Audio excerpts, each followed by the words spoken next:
Naona mambo yameiva. Naomba tafadhali tu stand by. Brass band mwe tayari kumpokea Mheshimiwa Rais wa Jamhuri ya Muungano wa Tanzania.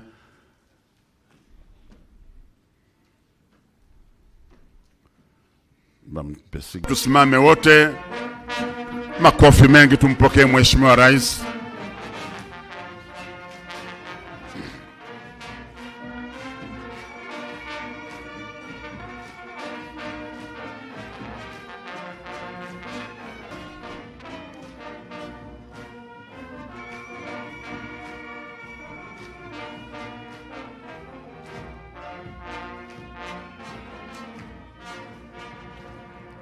Naomba tuendelee kusimama tafadhali. Mheshimiwa Rais wa Jamhuri ya Muungano wa Tanzania, kwa heshima kubwa ya tukio hili la kihistoria kwetu wa Tanzania, naomba uturuhusu tuanze ratiba yetu kwa kuimba wimbo wa taifa na ule wa Afrika Mashariki. Brass band.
Mheshimiwa Rais wa Jamhuri ya Muungano wa Tanzania, leo tumekutana kwa tukio kubwa la waweze kutoa sala na dua. Na nianze na Sheikh Mustafa Rajab Shaban, Sheikh wetu wa mkoa, karibu sana kwa ajili ya kutoa dua.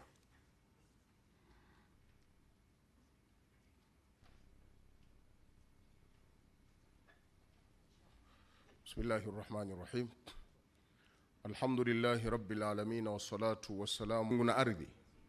Sisi waja wako kwa unyenyekevu mkubwa, asubuhi ya leo tumekutanika mahala hapa katika kikao hiki muhimu kwa ajili ya maendeleo ya taifa letu la Jamhuri ya Muungano wa Tanzania. Mwenyezi Mungu Mola haki, tunakuomba kheri, tunakuomba baraka mwanzo wa tukio hili mpaka mwisho. Ibariki nchi yetu ya Jamhuri ya Muungano wa Tanzania. Mbariki Mheshimiwa Rais wetu wa Jamhuri ya Muungano wa Tanzania, mama yetu Dr. Samia Suluhu Hassan, aendelee kuleta maendeleo katika taifa hili la Jamhuri ya Muungano wa Tanzania. Wabariki viongozi wote, waandamizi na watendaji wote wa shughuli ya serikali yetu hii adhimu. Allahumma inna da'awnaka kama amartana. Mwenyezi Mungu, hakika sisi tunakuomba kama ulivyotuamuru tukuombe, na wewe utatujibu. Fastajib du'aana kama wa'tana, tukubalie na utuitikie maombi yetu, na yote tutakayoyafanya leo kama ulivyotuahidi. Mwenyezi Mungu, innaka la tukhlifu almi'ad, hakika Mwenyezi Mungu huendi kinyume na ahadi zako unapoahidi, na wewe ukitaka jambo ya Rabbal Alamin unasema kun fayakun, kuwa na linakuwa. Wa sallallahu ala sayyidina Muhammad wa ala alihi wa ashabihi wa sallim, walhamdulillahi rabbil alamin. Naomba tumshukuru kwa makofi kwa huduma hii nzuri. Mheshimiwa Rais wa Jamhuri ya Muungano wa Tanzania, naomba sasa nimkaribishe Baba Askofu Profesa Yohana Masinga, Askofu Mkuu, ili aweze kuja kutoa sala.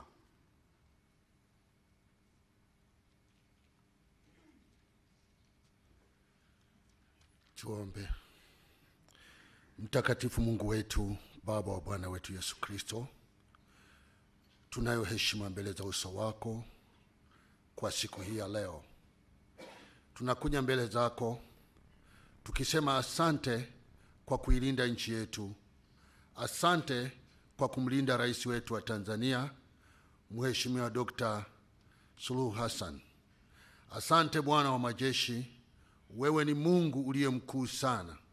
Ulitupa mjakazi wako Samia ili aweze kuiongoza nchi hii kwa wakati huu. Ninaomba ulinzi kwa ajili yake.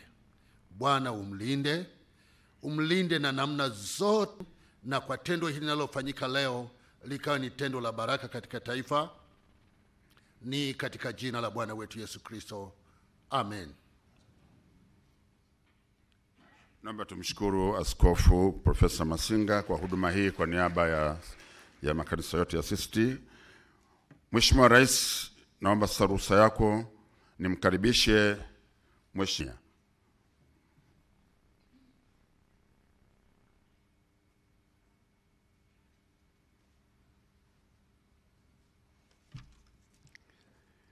Kwa jina la Baba na la Mwana na Roho Mtakatifu, tuombe. Mungu Baba yetu mwema, muumba wa kila lililo jema, tunapojiandaa kuanza mwaka mpya wa utekelezaji wa shughuli za kiuchumi, tunajikabidhi kwako uwe msimamizi wetu katika matumizi mazuri ya kile tunachokusanya na tunachopata kutoka kwa wahisani wetu. Mpe rais wetu Dr. Samia Suluhu Hassan afya njema katika kuliongoza taifa letu.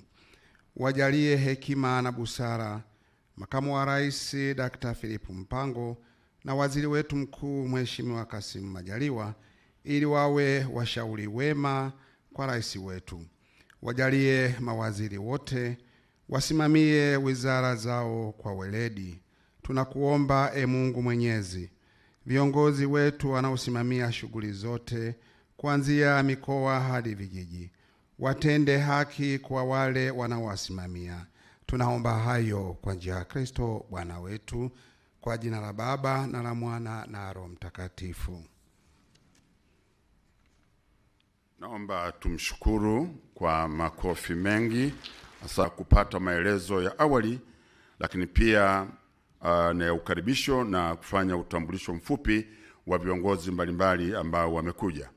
Wahenga walisema unapotaka kuzungumza na watu ni vema ukawafahamu ni akina nani na ni watu wa namna gani, utakuwa na nafasi nzuri ya kuzungumza nao. Kwa hiyo kwa heshima kubwa naomba nimkaribishe katibu wetu mkuu katika wizara yetu ya Fedha na Mipango, Mheshimiwa Daktari Natu Maamri Mwamba, aweze kuifanya kazi hiyo. Karibu sana.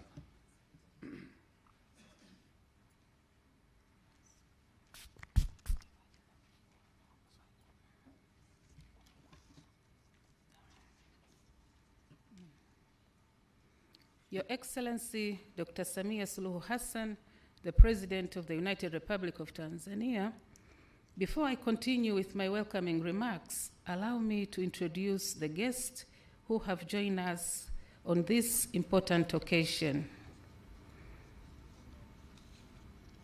Her Excellency herself, Dr. SAMIA Suluhu Hassan, President of the United Republic of Tanzania, Honorable Dr. Mwigulu Lameck Nchemba Madelu, Minister of Finance and Planning, Honorable Angela Jasmine Kairuk, Minister of State, President's Office, Regional Administration and Local Government, Excellency Manfredo Fanti, Economic Union Ambassador to the United Republic of Tanzania, Honorable Ali Suleiman Amir, Deputy Minister, President's Office, Finance and Planning, Revolutionary Government of Zanzibar, representing Honorable Dr. Saada Mkuya Salum, Minister of State, President's Office, Finance and Planning, Revolutionary Government of Zanzibar, Honorable Dr. Suleiman Said Jafo, Minister of State, the Vice President's Office, Honorable Abdallah Hamis Ulega, Minister of Livestock and Fisheries, Honorable Suleiman Masoud Makame, Minister, Blue Economy and Fisheries, Revolutionary Government of Zanzibar, Honorable Mary Masanja, Deputy Minister, Natural Resources and Tourism, representing Honorable Mohamed Mchengerwa, Minister, Natural Resources and Tourism, Honorable Fatma Rajab, Deputy Permanent Secretary, Ministry of Foreign Affairs and East African Cooperation, representing Honorable Dr. Stegomena Lawrence Tax, Minister, Foreign Affairs and East African Cooperation, Excellency Cedric Merel, EU Head of Cooperation to the United Republic of Tanzania, Honorable Rosemary Senyamule, Regional Commissioner, Dodoma, Permanent Secretaries present from URT and RGZ, Deputy Permanent Secretaries present from URT, RGZ, Dodoma Regional Defense and Security Committee, heads of diplomatic missions and international organizations, Mr. Emmanuel Tutuba, Governor, Bank of Tanzania, head of public institutions presence, religious leaders, government officials from ministries, independent departments and agencies, regional secretariats and local government authorities from the United Republic of Tanzania and Revolutionary Government of Zanzibar, private sector and civil society representative. Na wasalimu kwa jina la Jamhuri ya Muungano wa Tanzania. At this important occasion, I extend my heartfelt gratitude to Dr. SAMIA Suluhu Hassan, the President of the United Republic of Tanzania, for cordially accepting our invitation and joining us here today. Your Excellency, Madam President, first of all, I'd like to welcome you to this signing ceremony for 3 financing agreements under the new framework of cooperation between the European Union and the United Republic of Tanzania for a period of 7 years from 2021 to 2027. Your Excellency, Madam President, the new 7-year cooperation framework between Tanzania and the European Union began in June 2020 with the participation of sectoral ministries, government departments and agencies, non-government organizations, the European Union, and member state countries of the European Union, where 3 priority areas were agreed. The agreed priority areas were green deals, human capital, and employment and good governance. Your Excellency, Madam President, you will recall that during your visit to Belgium in February 2022, you met Honorable Ursula von der Leyen, the President of the European Union, and you were informed that the European Commission has contributed grants allocation to Tanzania to the tune of euro 703 million directed to various projects in the country as per the priority areas of the new framework between Tanzania and the European Union. that is the Multi-Annual Indicative Program, MIP, for Tanzania. And this is for the period from 2021 to 2027, which is divided into 2 phases. The first phase has a total amount of euro 426 million, which equals to 1.4 years before the midterm review. The remaining amount, which is euro 277 million, equivalent to Tanzanian shillings 701.42 billion, the government, through the Ministry of Finance and Planning, has completed the formulation of 6 programs in a period of 2 years worth euro 394.35 million, which is equal to 998.57 billion Tanzanian shillings, equivalent. The amount of 106 million euros, which is Tanzanian shillings 385, regulatory reforms in respective sectors. These projects are implemented in 2 main approaches, which are budget support as a government preferred modality and civil society organization. Your Excellency, Madam President, the program which have been formulated to date under the MIP 2021-2027 are as follows. Number 1, gender transformative action in Tanzania with a value of euro 70 million, equivalent to 117.67 billion Tanzanian shillings, which is implemented by the Ministry of Community Development, Gender, Women, and Special Groups. The second one is Digital for Tanzania, an e-government support program with a value of euro 35 million, equivalent to 88.83 billion T shillings, implemented by the Ministry of Communication and Information Technology. The third one is Green and Smart Cities program with a value of euro 75 million, which is equivalent to 190.36 billion, implemented by the President's Office, Regional Administration and Local Government, TAMISEMI. The fourth one is Finance for Growth with a value of euro 63.35 million, equivalent to 160.79 billion Tanzanian shillings, implemented by the Ministry of Finance and Planning.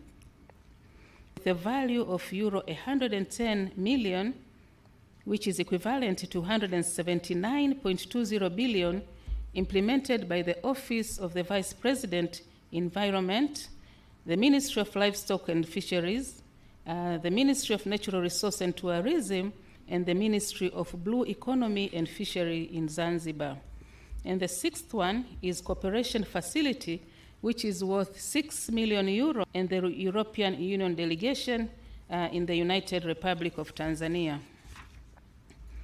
Your Excellency, Madam President, in terms of disbursement of the budget support fund, as I speak, the government has received a total of euro 21 million, equivalent to 53.30 billion Tanzanian shillings, under the financial year 2021-2022. Also, for the financial year 2022-2023, the government has received euro 32.48 million, equivalent to 82.44 billion Tanzanian shillings. Furthermore, under the outgoing cooperation framework, the 11th European Development Fund, National Indicative Program 2014 to 2020, formerly known as the 11th EDF-NIP, the government of Tanzania has received a total of euro 13.628 million, which is equivalent to 34.59 billion, and specifically targeted for improvement of rural roads in the Southern Highland regions, implemented by the Tanzanian Rural and Urban Road Agency, TARURA. Therefore, Madam President, this makes a total of euro 46.11, equivalent to 117.036 billion, received under the financial year 2022-23, of which will be announced today. Your Excellency, Madam President, another modality of implementation of aforementioned projects is direct-to-project funds, through international organizations signed in 2019-2021-22 financial year are Gender Transformative Action, Green and Smart Cities, and Digital for Tanzania. European Union is in the final stages of signing contribution agreements on the implementation of projects through this modality. It is worth to mention few EU member states, international agencies such as French Development Agency, AFD, Belgium Development Agency, ENABEL, and Germany Development Cooperation, GIZ, which are expected to implement projects in the country. Some of the projects that will be implemented by these organizations include preparation of bankable projects in the city of Mwanza, Nyamagana, and Ilemela, and Tanga. The preliminary feasibility study has identified some possible bankable projects to be carried out in near future under blending finance. These include Tanga City Council, of which there is upgrading and rehabilitation of Mgandini Market, upgrading Kasera fish landing sites, and improvement of Mlango wa Chuma Market. In Ilemela Municipal Council, sites Old and New Igombe, and upgrading Buswela Market. In Mwanza City Council, it will be refurbishing Nyakato Abattoir, development of Buhongwa Market, and upgrading of Nyegezi Machinga Market. In addition, these projects will also focus on several interventions on improving government service delivery and private institutions through using information technological study visits, strategizing on reduction of non-revenue water through reduction of water losses, and access to finance. Your Excellency, Madam President, I would also like to inform you on the Zanzibar participation in the formulation of these projects. Among the interventions dedicated to Zanzibar under green and smart cities are construction of basic social infrastructure on Pemba Island with the amount of 5 million euros, equivalent to T-shillings 12.66 billion. Currently, the procurement process is ongoing to select an NGO that will implement the project. Further, the complementary support and agenda program is also focused on the following. An amount of euro 4 million has been allocated to Zanzibar to address gender-based violence, in particular for women and children. This project is implemented by UN Women in collaboration with the Ministry of Gender in Zanzibar.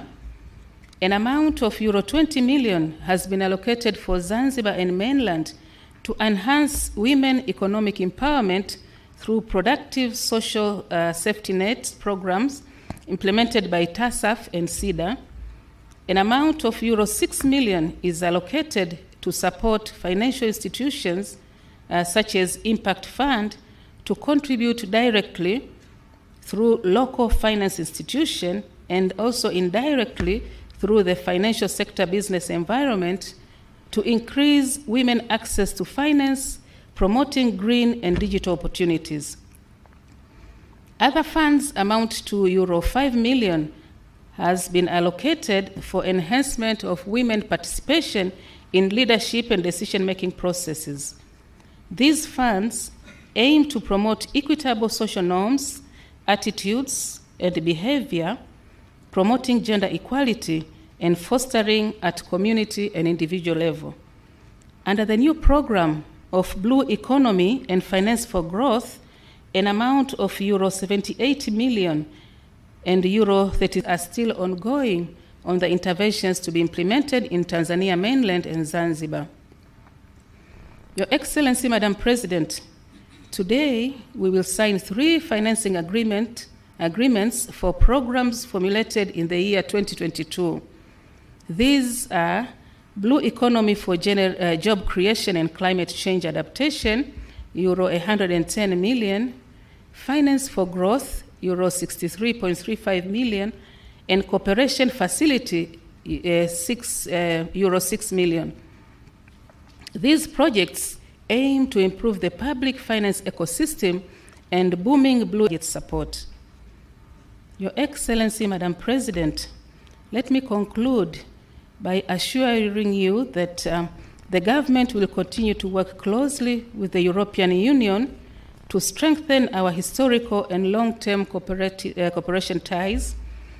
The strengthening of our cooperation with the European Union will continue stimulating development in various economic sectors and social services and provide employment and business opportunity for all parties.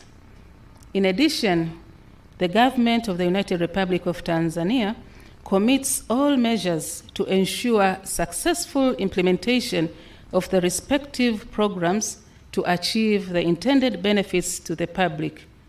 Madam President, I thank you for all your attention. Thank you very much.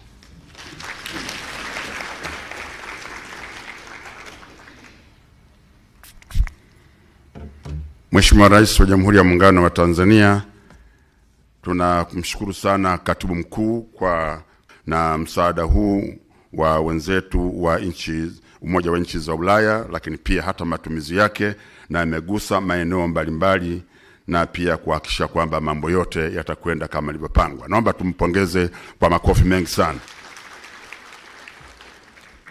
Mheshimiwa mgeni rasmi, naomba sasa kwa heshima kubwa nimwalike kiongozi wetu wa ujumbe huu wa nchi za Umoja wa Nchi za Ulaya, Mheshimiwa Balozi Manfredo Fanti aje atoe maelezo. Your Excellency, may I now welcome His Excellency Ambassador Manfredo Fanti to come forward and deliver his remarks on behalf of the delegation. Manfredo Fanti, benvenuti tutti. Karibu sana. Karibu sana, hicho ni Kitaliano. Asante sana. This is very nice. Your Excellency, President Samia Suluhu Hassan, President of the United Republic of Tanzania, Honorable Minister Mwigulu Lameck Nchemba, Honorable Angela Yasmin Kairuki, Honorable Minister, Honorable Minister Selemani Jaffo, Honorable Representative Deputy Minister Suleiman Amir, Honorable Deputy Minister Mary Masanja, Honorable Abdallah Hamis Ulega, Honorable Suleiman Masoud Makame, and also Honorable Governor of the Central Bank Emmanuel Tutuba, and government officials, ladies and gentlemen, religious leaders and colleagues from the European Union. Habari za mchana. It is a great honor for me to celebrate the disbursement of 140 billion Tanzanian shillings grant to the national budget. Support to the treasury coffers indeed deserves such a symbolic communication event witnessing our close cooperation. This amount is part of the different EU grant budget support operations that we have a total budget of 637 billion Tanzanian shillings. There are different ways of contributing to the sustainable development of Tanzania. Some of them are very visible. If you directly finance a school or a hospital, there is a tangible infrastructure and the proof of your contribution is really brick and mortar. But today, we are here about a different modality that we have agreed with the Tanzanian government. And as you said, this is the preferred modality by the Tanzanian government. And this is something that we have been working on together for years. And by contributing to the national budget and by aligning ourselves to the policies of the country, looking at its medium-term reforms. There's also a downside, the fact that we lose the external visibility of our funding because we cannot show something that you can concretely touch. But this is clearly not true today. The truth is that a combination of the two modalities is necessary, including also the development of private investment. With this idea in mind, the European Union has designed a new strategy that is called Global Gateway. Its aim is to contribute to infrastructures that can be transformative for the country in the fields of transport, energy, climate change, digitalization, education, and health. To catalyze such big investments, we intend to bring in public and private finance. This new offer was therefore developed with the EU member states, the European development banks, and the European private sector, all gathered under the single banner of the 88 megawatt Kakono hydropower plant in the Kagera region, worth 780 billion Tanzanian shillings and made possible by a grant of the European Union of 94 billion Tanzanian shillings. The deal was signed during the EU-Tanzania Business Forum in February this year. The EU is also prepared to partner with Tanzania in strengthening the port of Dar es Salaam as the East African global gateway. Together, we could aim to unblock the port's full potential, drive economic growth, and create a prosperous future for Tanzania and the entire East African region. Also, developing green urban mobility, including the implementation of the bus rapid transit system in Dar es Salaam and in other Tanzanian cities. We can enhance efficiency, reduce emissions, and provide accessible and reliable public transportation options for the Tanzanian citizens. Your Excellency, in that exact same spirit, we support your clear vision for economic reforms in Tanzania through raising foreign direct investments and creating conditions for private sector-led growth. The reforms your government has started have been noticed not only by the European government, but also by the private sector, which is showing a growing interest in Tanzania, and we are very happy about that. In order to contribute to these efforts, the European Union is making use of several financing tools.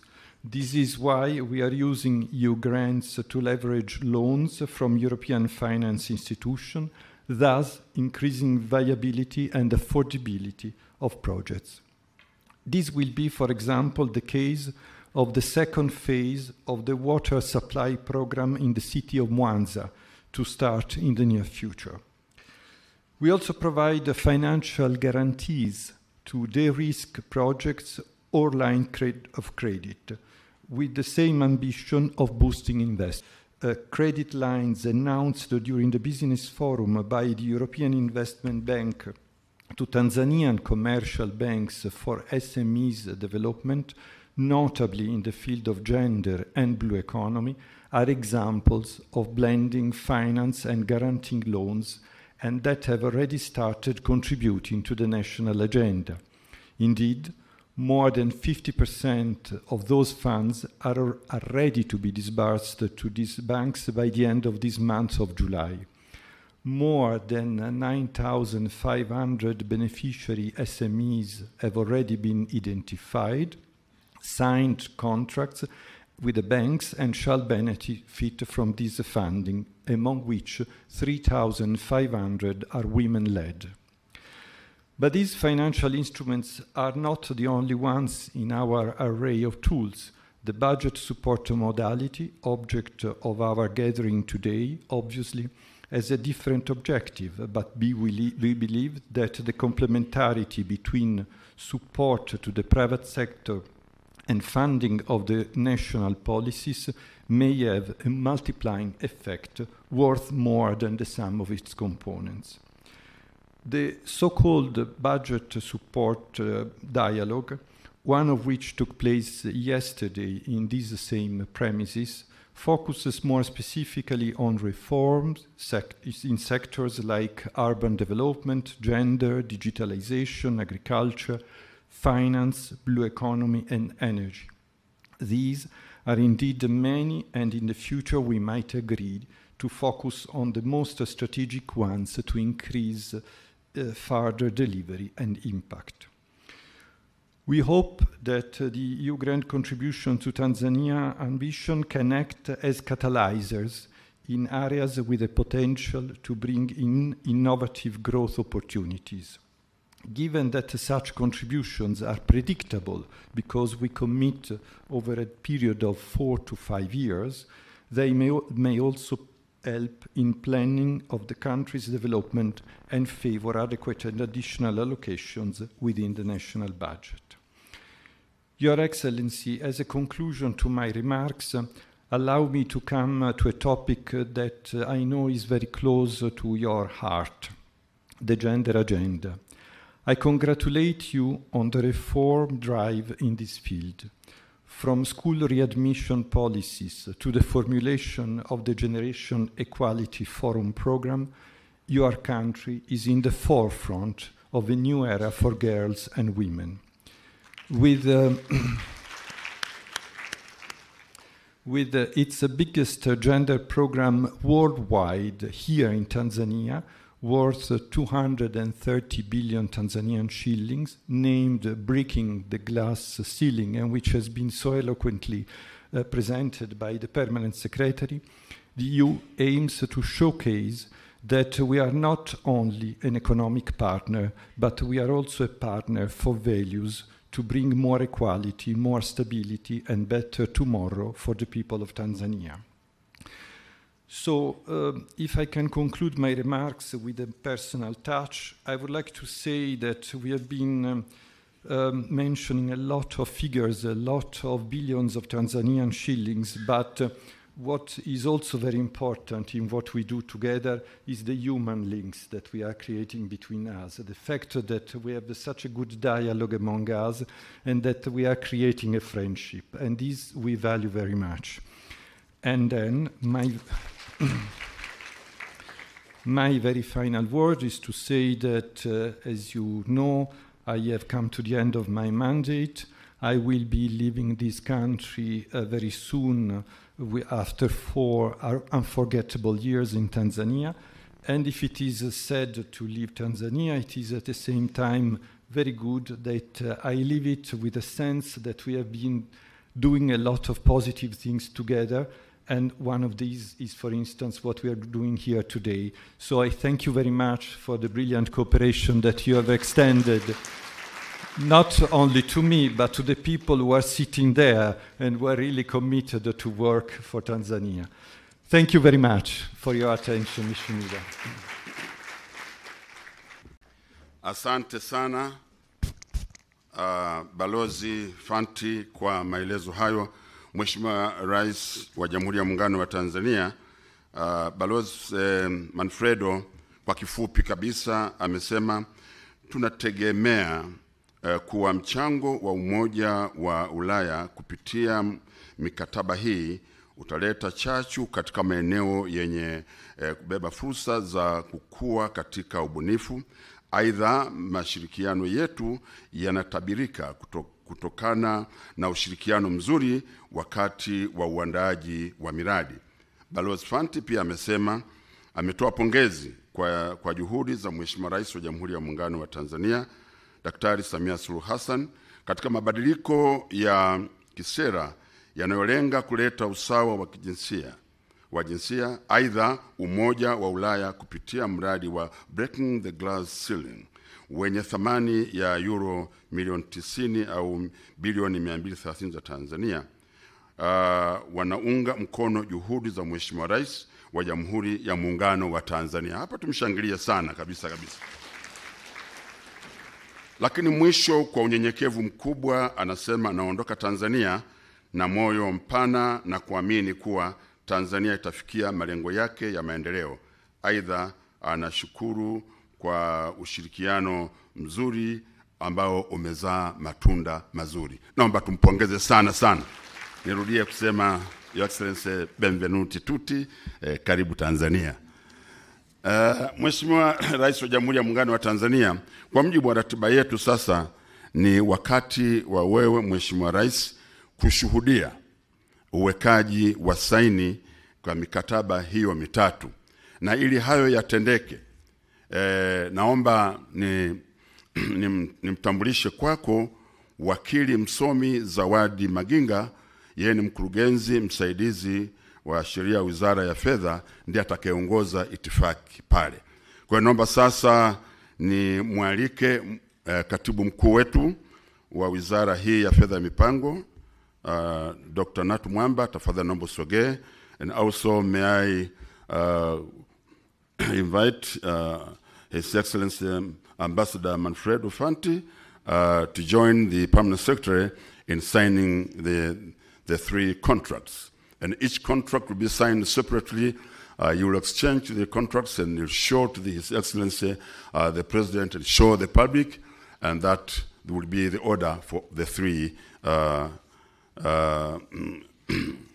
projects. Mradi wa kwanza ambao wanaweka saini ni uchumi wa blue, ambao una thamani ya euro 110 au shilingi 279.20 bilioni za Kitanzania.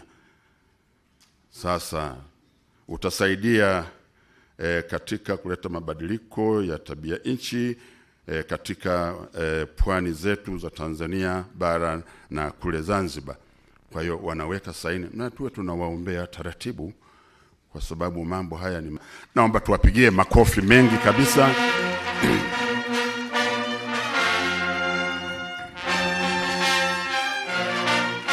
Asante Mheshimiwa Rais. Mradi wa mwisho ni ule wa Cooperation Facility, yani kuimarisha mahusiano kati ya nchi za Umoja wa Ulaya na Tanzania katika kuongeza ufanisi katika kubuni miradi na kusimamia miradi ambayo iko chini ya EU au inayofadhiliwa na EU. Na mradi huu ni una thamani ya euro milioni 6 au sawa na fedha za Tanzania bilioni 15.23 bilioni. Naam. Muungano wa Tanzania, makofi mengi sana sana.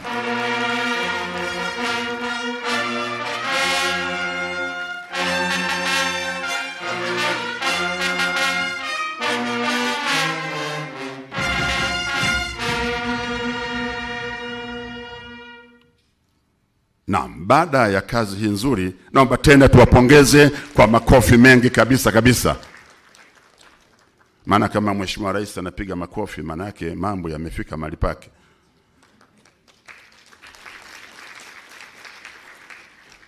Wakatoliki Baba Mtakatifu akisema kule wote sisi tunaitikia. Na hii wanaita Roma Rokuta Kauza Fenita. Kama rais amefurahi, wewe kwa nini usiwe na furaha? Piga makofi mengi sana kwa Mheshimiwa Rais tafadhali. Mheshimiwa Rais wa Jamhuri ya Muungano wa Tanzania na mgeni wetu rasmi kwenye shughuli hii, hatua inayofuata sasa ni kutangaza ule msaada wa kibajeti, na hivyo basi naomba tena uniruhusu nimwalike kwa maelezo ya hii mpango huu mzima wa tangazo nataka kulitoa hapa. Your Excellency Ambassador Manfredo Fanti, I welcome you again to the podium to do what we do the announcement of the budget support funds disbursed by EU in the financial year 2022-2023 and handing over of the official documents to the government. Karibu sana. Naomba tumpigie tena makofi mengi na bila kufanya kazi hiyo.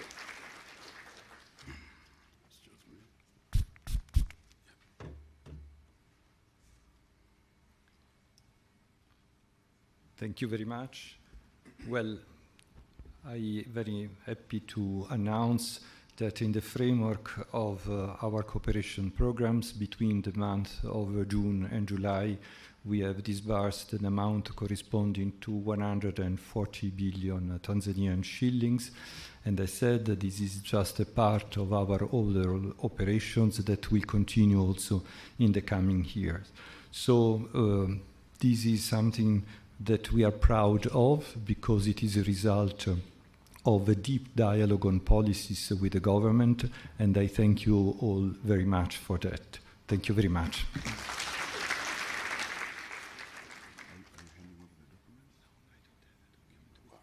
Yeah, basi anasema kwa kweli tamko hilo alilolitoa halitakiwi hata kuambatana na ushuhuda mwingine, kwa sababu tunaaminiana. Alichukueni kama ni jambo la kweli. Piga makofi mengi sana kwake. Na alikwisha mnongoneza Mheshimiwa Rais wa Jamhuri ya Muungano wa Tanzania. Kwa mjibu wa ratiba yetu, napenda tu niseme Mheshimiwa Rais kwamba tukio hili limeshuhudiwa na wewe mwenyewe, lakini pia wamesikia wahusika ambao ni waziri wetu wa Fedha na Mipango, Mheshimiwa Daktari Mwigulu Lameck Nchemba Madelu, mbunge, lakini pia na naibu waziri kutoka ofisi ya Rais, Fedha na Mipango kule Zanzibar, Mheshimiwa Ali Suleiman Amea. Naomba usimame tafadhali Rais akuone kwamba uko hapa kwa ajili ya tukio hili. Kwa hiyo kwa kuwatangaza hawa, manake wamekubaliana kabisa kwamba mzee ametamka lilo la kweli.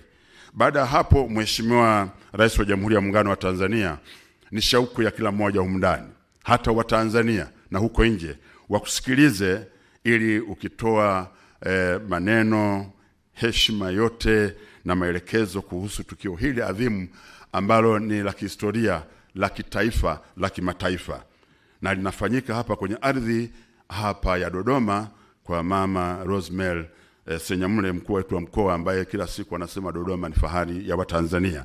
Kwa naomba nimkaribishe sasa Mheshimiwa Waziri wa Fedha Daktari Mwigulu Lameck Nchemba Madelu, mbunge, aje atoe maelezo mafupi na kukaribishe uifanya kazi hiyo. Tumpe makofi mengi sana Mheshimiwa Waziri.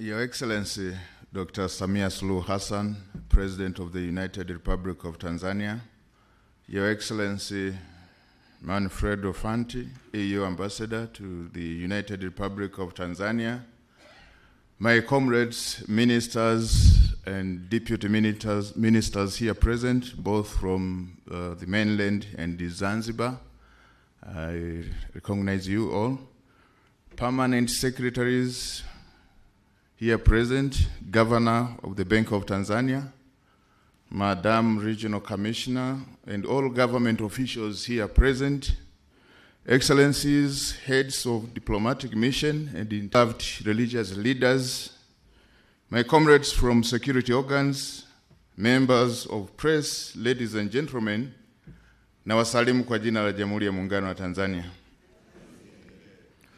At this important occasion, may I extend my sincere gratitude to you, Madam President, for accepting our invitation and joining us here today.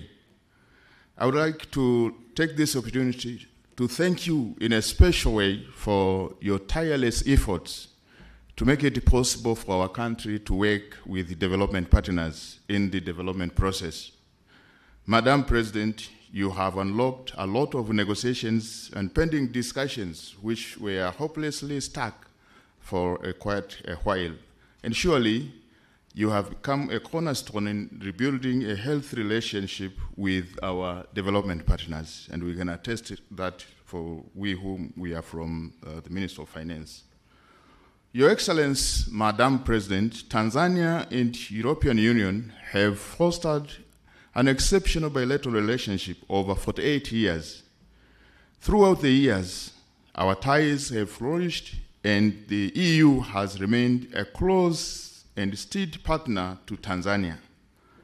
Under your presence and leadership on the Sixth Fifth Government, we have witnessed remarkable achievements including Tanzania and the EU that have signed a new cooperation framework for multi-annual indicative program for Tanzania covering a period of 2021-2027. This framework signifies our commitment to collaboration and development with EU, with a resource envelope of 703 million euros, equivalent to 1.9 trillion. And these have been allocated in a 7-year period, which represents over 77 million euros compared to the previous national indicative program that was between 2014 to 2020.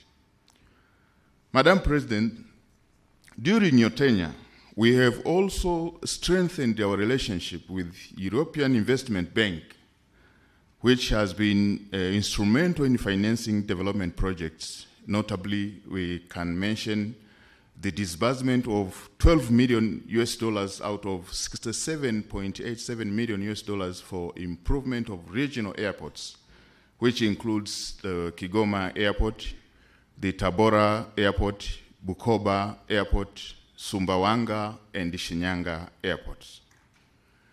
The disbursement of around 10 million euros for the Lake Victoria Water and the Sanitation Program, bringing a concessional loan to a commitment of over 45 million euros to Tanzania.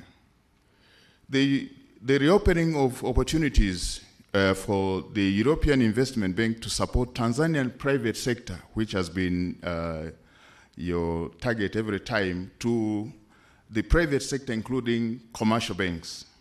The government has given a no objection to the European Investment Bank to advance soft loans to commercial banks, and this includes over 100 million to NMB, 150 million to CRDB, 20 million to KCB, and 7 million to EcoBank, and they are specifically directed to SMEs, women and youth.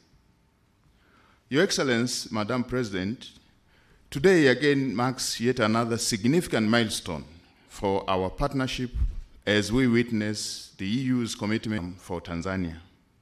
As you have witnessed the signing of the 3 programs, the Blue Economy, Finance for Growth, Cooperation Facility, which collectively valued at 179.3 million euros, equivalent to over 4 going to support the budget together with the outgoing sector, private sector reforms, gender, digitalization, green and smart cities, blue economy, finance, and improvement of rural roads. And for my people who have been quiet for a while, let me say in Kiswahili, mama upewe maua yako. And without wasting time, it is now my honor to warmly welcome you, Madam President, the President of the United Republic of Tanzania, to address this esteemed gathering. Mheshimiwa Rais, kwa unyenyekevu mkubwa, karibu sana.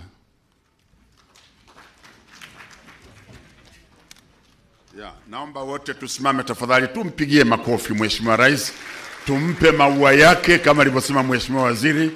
Ni heshima kubwa kabisa kabisa. Tanzania oye! Naomba tukae. Okay.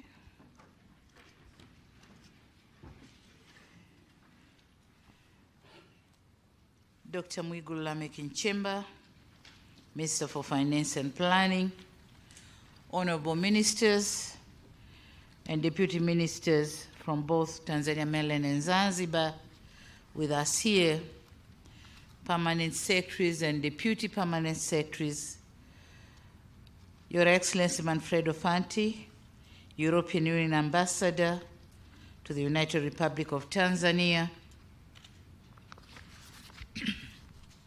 Excellencies Ambassadors from the European Union member states, Your Excellency Cedric Merel, EU Head of Cooperation to the United Republic of Tanzania, Governor of the Commissioner. I've seen some district commissioners here with us from the Dodoma region. Thank you for coming. I also acknowledge the presence of security organs from Dodoma region. Thank you for coming. Representatives from the private sector and civil society organizations, religious leaders, government officials, members of the press, invited guests, ladies and gentlemen.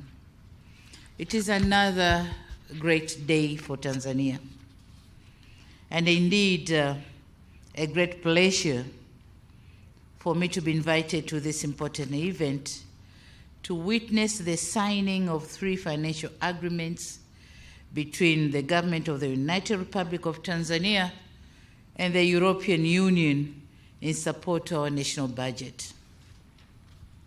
Fedha Manfredo Fanti, the Minister for Finance and Planning, Dr. Mwigulu Lameck, and the teams from the European Union and the government of the United Republic of Tanzania that made this event a reality and a successful one.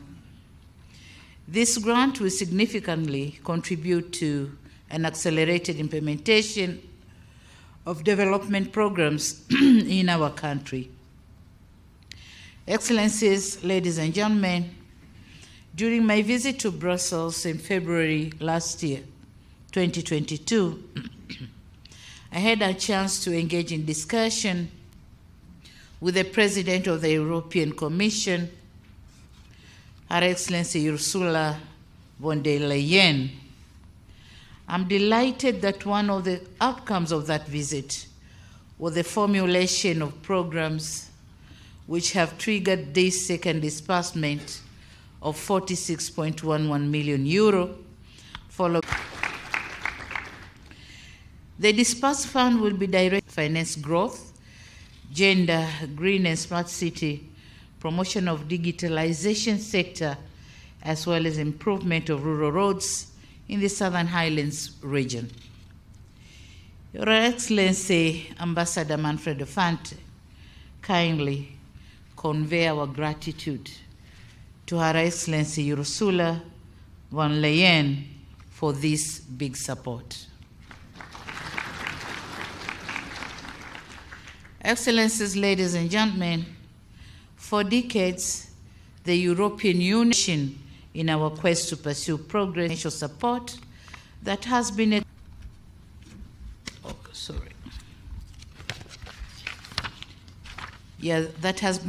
extended to Tanzania since the signing of the first partnership agreement between the European Union and African, Caribbean, and Pacific states in 1975, or million euros, which is equivalent to 5.9 trillion shillings as grants, concession loans, not commercial loans, from the European Investment Bank.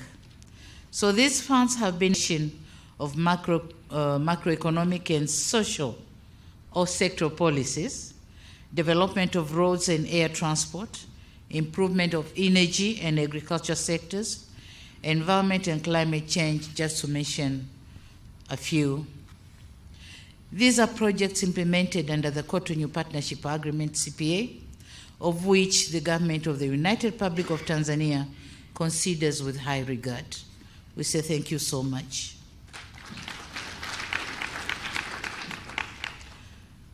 Annual Action Plan 2022, and these programs include Blue Economy, and the amount of funds have been said, finance for growth, certain amount of funds, a big chunk of funds actually.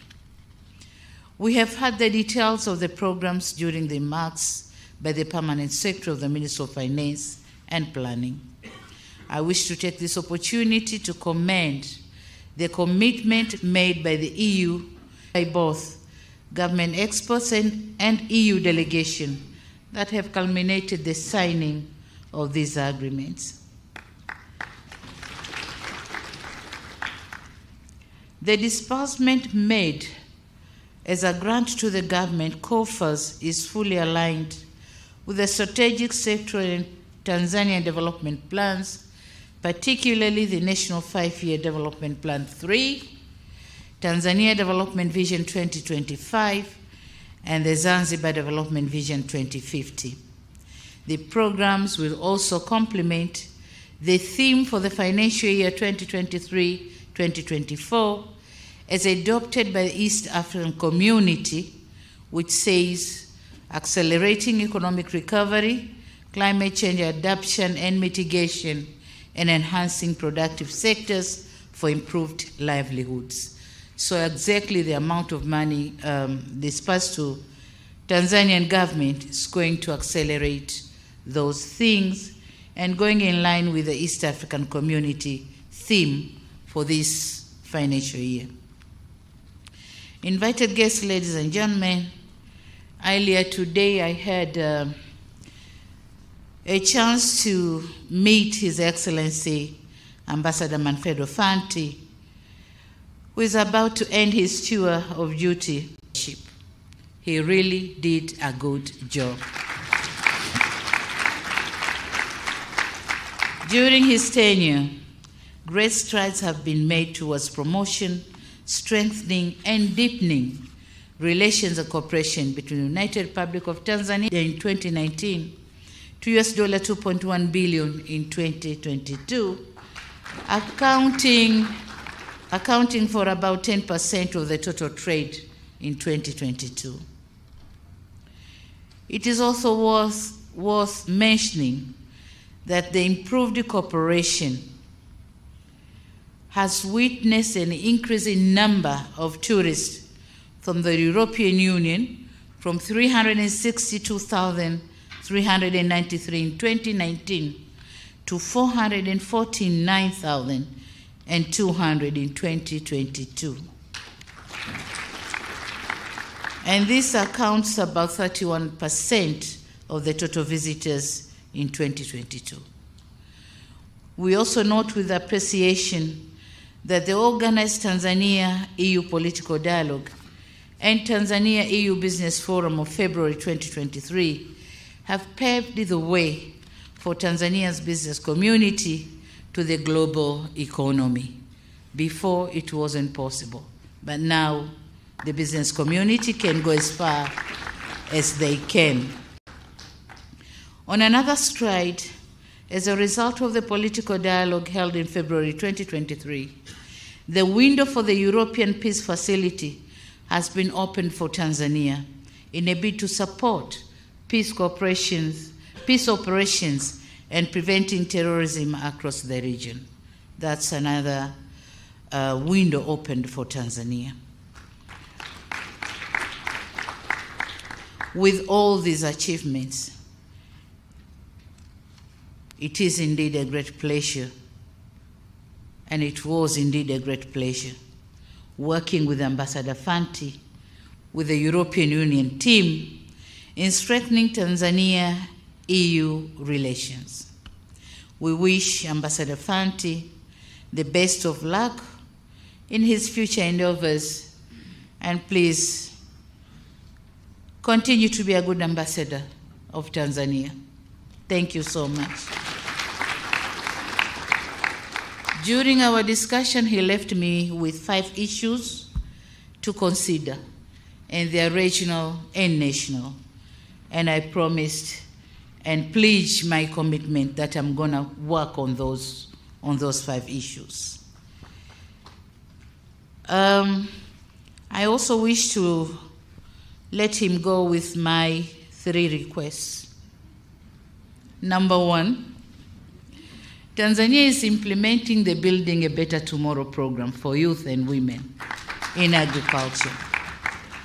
So we are expecting to use the Tanzania Agricultural Development Bank and the Tanzania Investment Bank to fund the youth and women involved in these projects. So my humble request is for the EU to consider the addition of 2 other banks, the Tanzanian Agricultural Development Bank and the Tanzania Investment Bank, in the lending and loans program, which has benefited some other banks. Number 2 is my humble request for the completion of the ongoing process on the new partnership agreement between EU and OCP. And I'm requesting this because my government needs to know the new framework of the cooperation so that we get prepared. So I'd like to see the agreement signed and my government get ready for the new cooperation under the new framework. And number 3, just looking for the possibilities of adding Mwanza Airport in the Airport and Roads project. Because Mwanza is becoming a hub of the ICGLR infrastructure facilities that could be able to accommodate the neighbors to come to the hub and get the services they want. In conclusion, ladies and gentlemen, you're working closely with the AU for the mutual benefits. And finally, I wish to reassure that the funded programs shall be implemented with diligence and effectiveness. Thank you so much. Thank you very much for this offer. Thank you. Yeah. Jamani, naomba wote tusimame, tumpe makofi mengi sana Mheshimiwa Rais kwa jinsi ambavyo ameelezea furaha yake katika shughuli hii ya leo, lakini jinsi alivyozungumza na watu wa EU mpaka yote yakaweza kufanikiwa. Tumpe tena makofi mengi sana sana. Na amemthibitishia Balozi Fenty na wenzake kwamba serikali yake itasimamia kidete kuona kwamba fedha zote zitatumika. Mheshimiwa Rais wa Jamhuri ya Muungano wa Tanzania, tunafahamu muda wako si mwingi, lakini kwa tukio hili tunaomba tupate picha chache za kumbukumbu kama ifuatavyo. Na niwaombe hapa nyuma kidogo tuende na nafasi ili tuweze kukamilisha. Picha ya kwanza ni waheshimiwa mawaziri na manaibu waziri wote. Picha yetu ya kwanza hiyo, makatibu wakuu na manaibu wao wajiandae.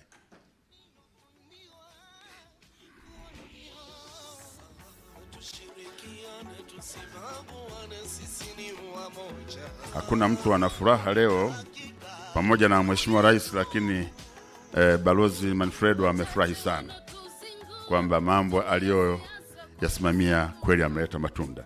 Mheshimiwa mawaziri, basi naomba mtazame kamera, mfurahi kidogo kwa sababu jambo ni kubwa na linaingia kwenye historia.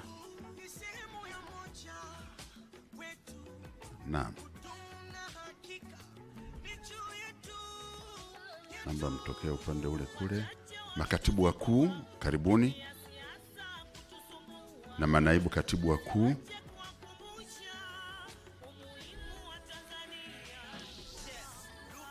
Sasa gavana wa benki naomba tu join hapa. Maana hamna ujanja hapa.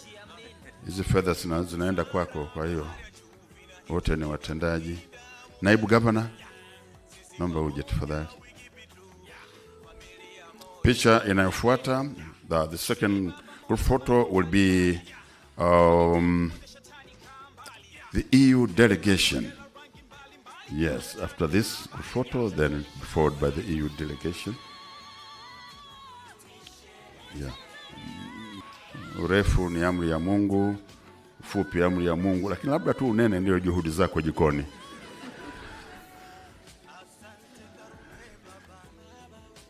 Asante, naomba mtokee kushoto kwangu huku kwangu. Naam. Now the EU delegation.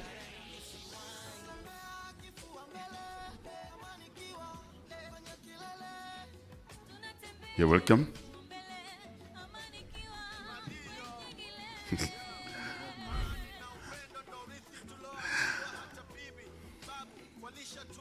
Yeah, please.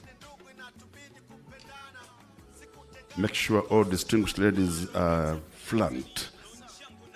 Yes. Joe? That's very good. Now, this is the EU delegation. Picha inayofuata ni viongozi wa dini. Naomba mjiandae, mje hapa tafadhali.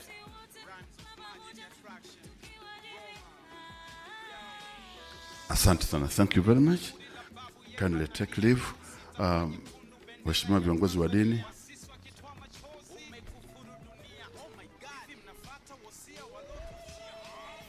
Viongozi wa dini wanatusaidia sana kwenye magumu wapo, kwenye mazuri wapo. Hii ndio inavyotakiwa namna hii. Taasisi za umma na wale viongozi wa civil societies.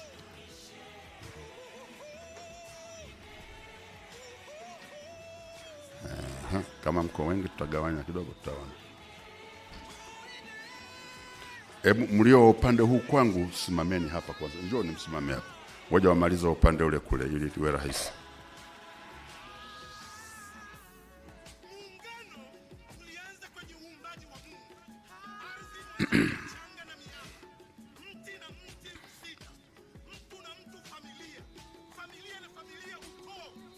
Naomba sogea kidogo hapa Masu.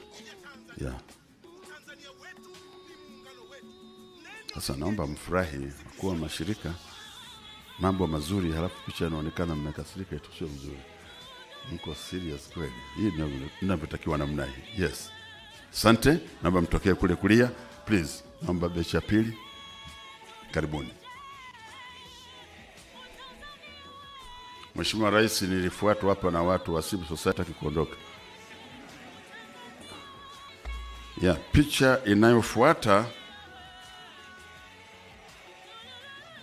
Asante, naomba tutokee kwangu huku. Picha inayofuata sasa, Mheshimiwa Mkuu wa Mkoa, wakuu wa wilaya na kamati yako ya ulinzi na usalama, tafadhali.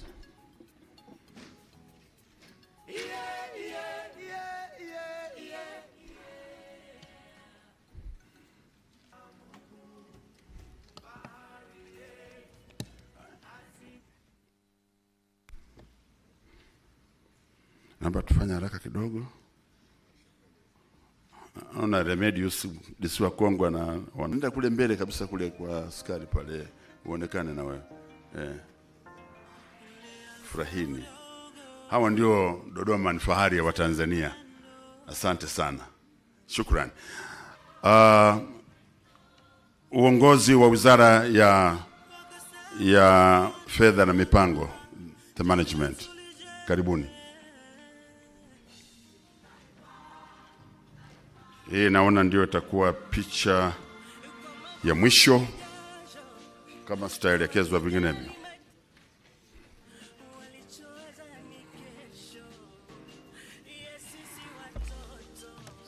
Asa kwa sababu mko wengi, hebu naomba wengine msimame kwanza hapa.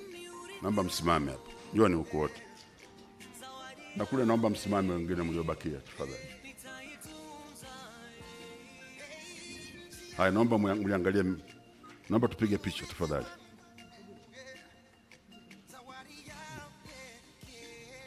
Asante.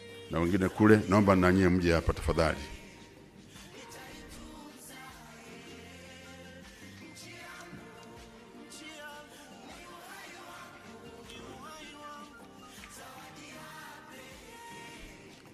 Naomba tufanye haraka tafadhali. Ukikosa hii picha, hutaipata tena picha kama hii. Yes.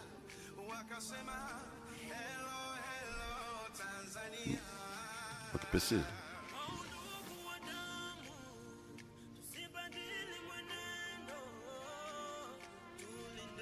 Asante, naomba mtokee huku.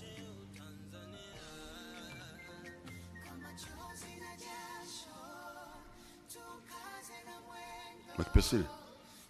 Yeah. Hata watu wenyewe ni maalum. Kamati ya maandalizi, picha ya mwisho kabisa. Kamati ya maandalizi wote njoni hapa tafadhali. Hiyo ndio picha ya mwisho, sitarudia tena hapa hapa.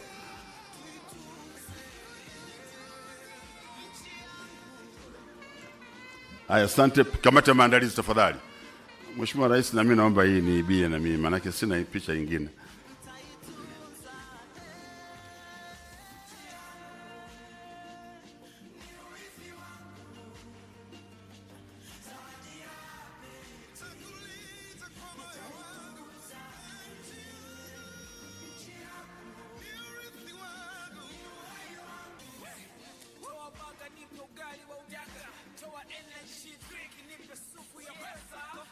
Na Mheshimiwa Rais wa Jamhuri ya Muungano wa Tanzania, hii ndio picha ya mwisho na kwa kweli sasa niseme tumefikia tamati ya shughuli yetu. Kwa heshima kubwa naomba tusimame tuweze kumwaga Mheshimiwa Rais kwa furaha kubwa, na brass band tuongeze katika tukio hili.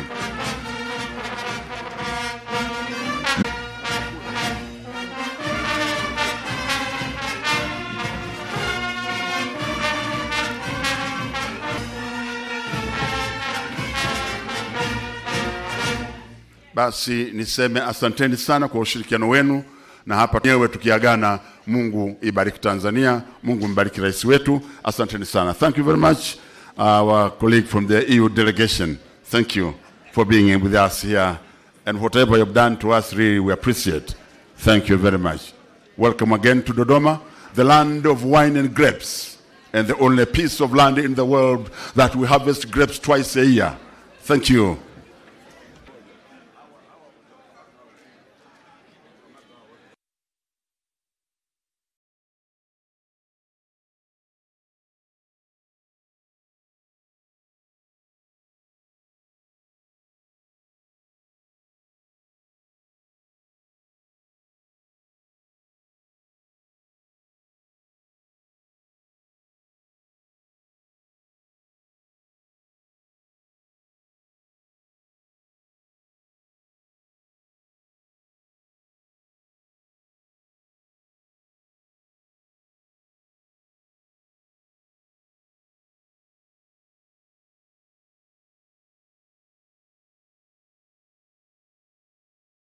Uzuri.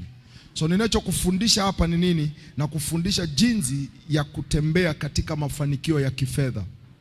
How to walk in financial success. Nipe panja hapa chini. Jinsi ya kutembea katika mafanikio ya kifedha. Nimelichukua hili somo katika ibada ya kwanza.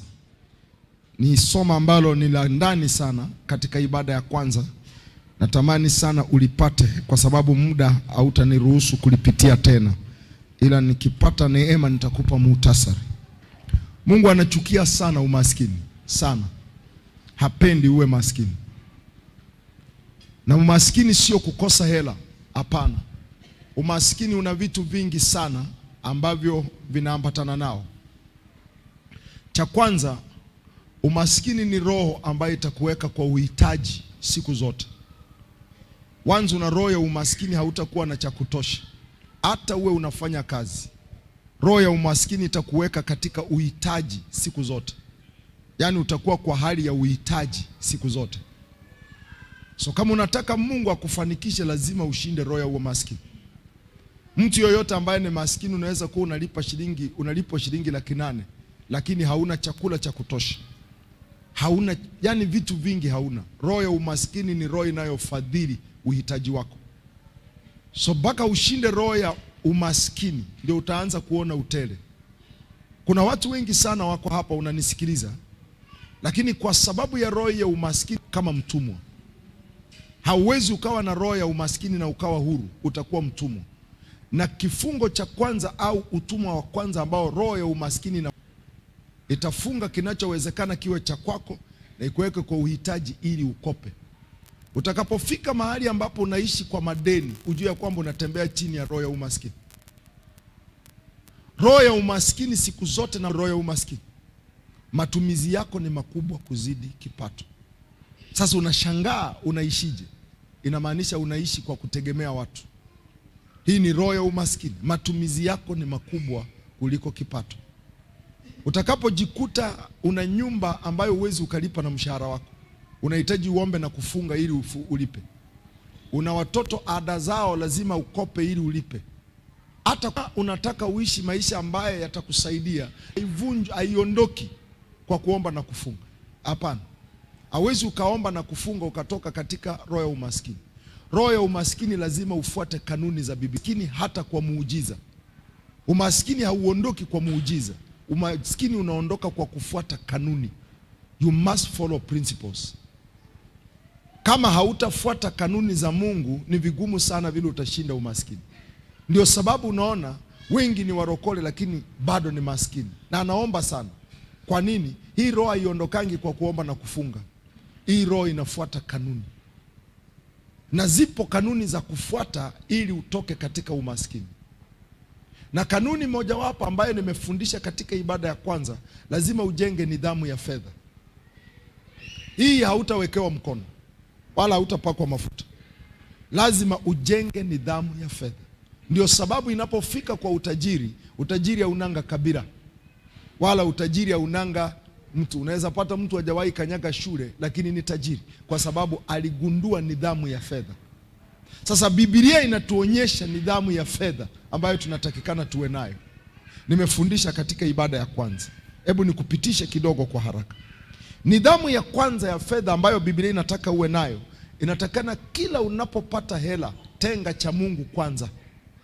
Tenga cha Mungu kwanza. Mweke Mungu namba 1 maishani mwako. Anasema utafuteni kwanza ufalme wa Mungu na haya yote mtazidishiwa. lazima utenge cha Mungu kwanza. Kwa mwaminifu na zaka, kwa mwaminifu na sadaka. Mungu anapokupa baraka yoyote, nisikilize, ndani ya kila baraka kuna mbegu na kuna chakula. Usipotenga mbegu ambayo unaipanda hapo, ujue ya kwamba hata wakikuombea masaa mangapi hauwezi ukatoka. Kwa nini nitenge cha Mungu kwanza? Nimesema utenge cha Mungu kwanza kwa sababu unapompa Mungu kwanza, anachofanya anakupa baraka. Mafanikio hayapatikani kwa eti huzuni. So lazima kitu cha kwanza uunganishwe na baraka. You must be connected to the blessing. Baraka ndio inayotajirisha. Hautajirishwi na bidii, hautatajirishwa na vyeti. That's why kuna watu wana vyeti lakini wako kwa hali mbaya kiuchumi. Unatajirishwa au kufanikishwa kwa sababu ya baraka ya Bwana. Naamini ni Mithali, ni kitabu cha Mithali either 10:22 or so. Anasema baraka ya Bwana inatajirisha wala haileti huzuni. So kitu cha, na hajasema baraka za Bwana, baraka ya Bwana inatajirisha na wala haileti huzuni. So kitu cha kwanza lazima utafute baraka. Na Mungu amekupatia njia gani ya kutafuta baraka? Amekupa baraka kwa kumpa yeye, na unakula kila kitu. Ndio sababu una hali ya uhitaji ulionayo. Unaona hii? Hajasema baraka za Bwana zinatajirisha. Baraka ya. Manake baraka sio vitu, baraka ni nguvu. Is a power. Baraka ya Bwana hutajirisha wala haichanganyi. Isaya 55. Kiisoma Isaya 55 na mstari wa 10, itakuonyesha katika kila kitu chenye Mungu anakupa. Umepata faida kazini, kuna mbegu na kuna chakula. Once unachanganya ule vyote, nisikiliza, hutawahi toka kwa umaskini. Hebu fikiria hili kaka. Nikupe mfano mzuri. Hebu fikiria nimekuja kwako alafu nikakupa embe dodo. Limeiva. Mimi hili embe nalipenda nzima nzima. Ukaamua kulikula lote. Ngozi, mbegu na nyama. Unajua kitakachotokea? Lile embe siku zote ni chungu. Ukiila inaharibu hata kile ulichopewa. So tatizo lako ni kwamba unakula kila kitu, unapata mshahara unakula kila kitu. Hamna sadaka katika mshahara wako. Hamna sadaka katika faida yako. Hamna sadaka katika kipato chako. Na kwa sababu hiyo Mungu ameamua wewe huwezi ukawa tajiri tena. Mafanikio ya kifedha yanaanza na nidhamu ya kifedha. Na nidhamu ya kwanza ni hii. Lazima utenge cha Mungu kwanza. Unaona Isaya 55:10. Anasema maana kama vile mvua ishukavyo na theluji na kutoka mbinguni, wala hairudi huko, bali huinywesha ardhi na kuzalisha na kuichipuza, ikampa mtu apandaye mbegu na mtu alaye chakula. So katika kila kipato kuna chakula na kuna mbegu. That's why kuna zaka na kuna sadaka. Anasema mmeniibia. Hata uwe mchungaji, katika kila kipato cha kanisa kuna chakula na kuna mbegu. Anasema leteni zaka kamili, nitawafungulia madirisha ya mbinguni. Madirisha ya mbinguni yanasababisha baraka. Ndio hii hapa. Leteni zaka kamili ghalani, ili kiwemo chakula katika nyumba yangu, mkanijaribu kwa njia hii. Anasema mjue kama sitawafungulia madirisha ya mbinguni. Nisikilize kitengo cha kwanza. Nisikilize kwa umakini, ili neno ni la muhimu. Baraka za Mungu zina vitengo vitatu. Kitengo cha kwanza ni dirisha. Maana ya dirisha ni Mungu atakupa baraka. Ndio hiyo unaona anasema nitakufungulia madirisha, niwamwagieni baraka. So he opens the door. Maana ya mlango ni atakupa fursa. Lazima uwe mwaminifu katika kiwango cha dirisha, ndio Mungu akupe mlango ili akupe fursa. Kitengo cha tatu anakupa lango, gate. Maana ya gate ni mamlaka. Hauwezi ukaruka. Ili uwe na sauti ya kifedha lazima utunze madirisha. Baraka ya Mungu iwe inatiririka kwako, kwa sababu wewe na Mungu ni kitu kimoja. And then Mungu ataanza kukupa fursa za kupata hela. Ukishasimamia fursa za kupata hela vizuri, Mungu ataanza kukupa malango, atakupa mamlaka ya kifedha. And then katika kanuni za kupata hela, kanuni yako ya pili ya kupata hela ni lazima ujihusishe na uzalishaji. Hutapata hela kama hauzalishi. Hela ni hatari kwa mkono wako kama hauzalishi. Mungu hajawahi kuweka uishi kwa mshahara. Yaani wao wanaishi kwa mshahara ndio wafadhili wakuu wa serikali. Serikali inafadhiliwa sana na watu wa mshahara. Watu ambao ukishaanza kufanya biashara unakuwa umeshatoka, kwa sababu kwenye mshahara unalipa pay as you earn na uwezi ukakimbia. Yaani ni makato yanakatiwa kule kule.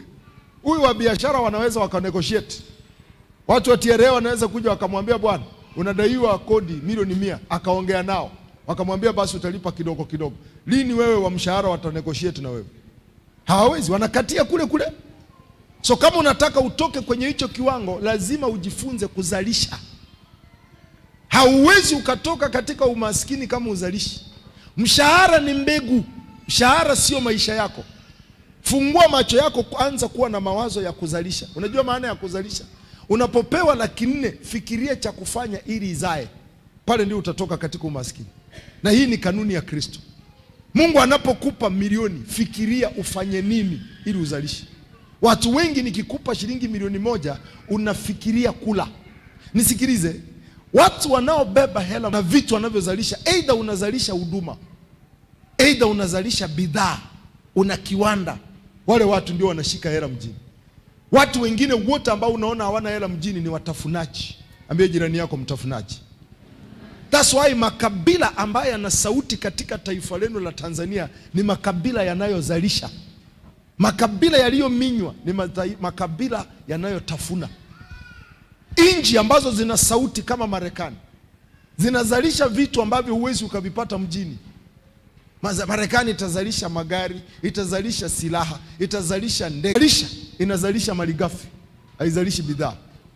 So unataka kutoka katika umaskini, kuwa na mawazo ya kuzalisha. Katika mshahara unaopata wa 600, fikiria jinsi unaweza kuwa na banda la kuku ili 600 isae.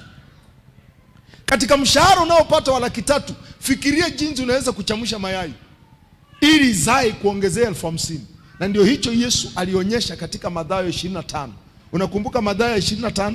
Yesu alikuwa anaongea kanuni hii 16 hadi 17. Angalia kanuni ya fedha katika Mathayo 25 mstari wa 16 hadi 17. Napitia ili ujue cha kufanya.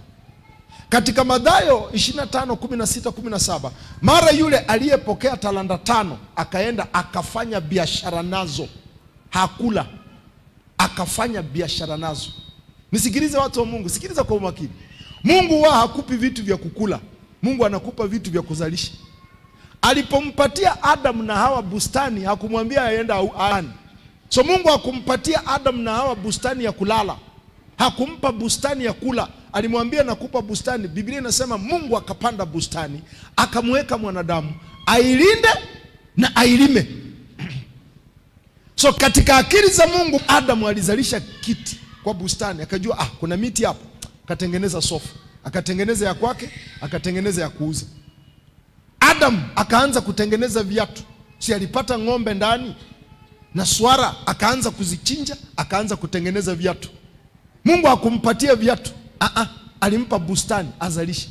Sasa kazi ulionayo, Mungu amekupa bustani, lakini wewe unaila ya kitenge, viatu, wiki. Ndio sababu hujawahi toka kwa umaskini. Leo hii nikipatia dada mmoja hapa hera, nimwambie dada, nimekubariki na ile 3. Saa hii ni saa 7, inaelekea saa 7. Huyo dada atafika nyumbani mida ya saa 2 usiku. Muulize safari zake. Amepita kwanza saluni. Akishatoka saluni atapita kwa mama ntilie, tena sio mama ntilie kawaida, apige chips sahani 2. Chips mayai. Huu ni mtaji anakula, unajua. Akishapita pala ataenda mahala fulani pala akunywe juice. And then atateremkia, kuna hoteli pale inauzanga mlima. Sijui kama unajua mlima. Ni nyama fulani na mifupa mingi ya ndani ya kule. Ni mdada ameweka pochi. Ale anywe maji atoe jasho. Kitamba afike nyumbani 300 imebaki 180. Asubuhi anafikiria kingine. Asubuhi akiamka, asubuhi hata pika kwake, anapita kwa vitumbua 6. That's why unaona huyu dada hata umwekee mkono hawezi akatoka kwenye umaskini. Njia ya kutoka kwa umaskini ndio hii. Mara yule aliyepokea talanta 5 akaenda akafanya biashara nazo, akachuma faida talanta nyingine 5. Yesu alikuwa anampatia, alimpa akamwambia nenda uzalishe. Huyu jamaa akazalisha 5. Angalia Yesu aliporudi. Na vile vile na yule mwenye 2, yeye naye akachuma nyingine 2 faida. So unaona hao ni wewe sasa. Mwana mpotevu alikuwaje maskini? Mwana mpotevu nikikuuliza alikuwaje maskini? ukikutana na Mtanzania fulani atakwambia alirogwa. Nani alimroga? Mwana mpotevu wa kurogwa. Alipopewa hela akaenda akala. Hakuzalisha. Baba yake alikuwa anazalisha ndiye alipata hizo hela. Lakini yeye alipopata akaziweka mahali akawa anakula. Asubuhi alikuwa na watu wa kumletea salad. Mchana ikifika kuna watu wa kumletea wali ubwabwa. Kifika jioni kuna watu wa kumletea. Yaani jamaa alikula vitu hata ambavyo havihitaji. Jioni ikifika anasema nataka uniletee ukwaju. Sijui kama unajua ukwaju. Kwa sijui ukwaju kabisa. Nilijua hapo. Nisema inaponya tete kwanga. Na hana tete kwanga, lakini anasema nipe ukwaju. Anataka hiyo. Anasema anasafisha. Wakimaliza akasema uniletee na tango ya kuteremsha. Alipata tatizo la tumbo ghafla. Yaani ndio siku ukiwa na hela unagundua ya kwamba unatakana ule cha kulainisha tumbo. Hizi siku zote tumbo ilikuwa inalainishwa na nini? Hatua yako ya pili ya fedha, hakikisha ya kwamba unazalisha.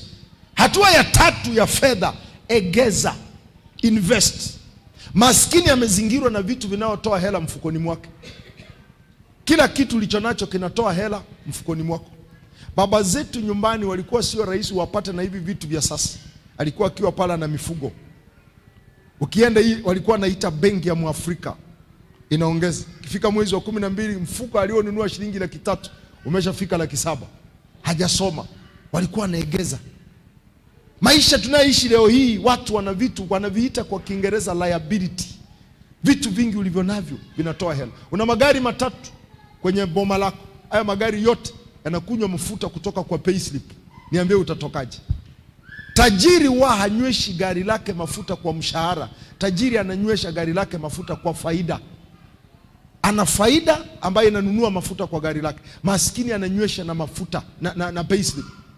So egeza. Maana ya kuegeza ni nini pastor? Maana ya kuegeza ni unatafuta jinsi ya hela. Wanakuleta.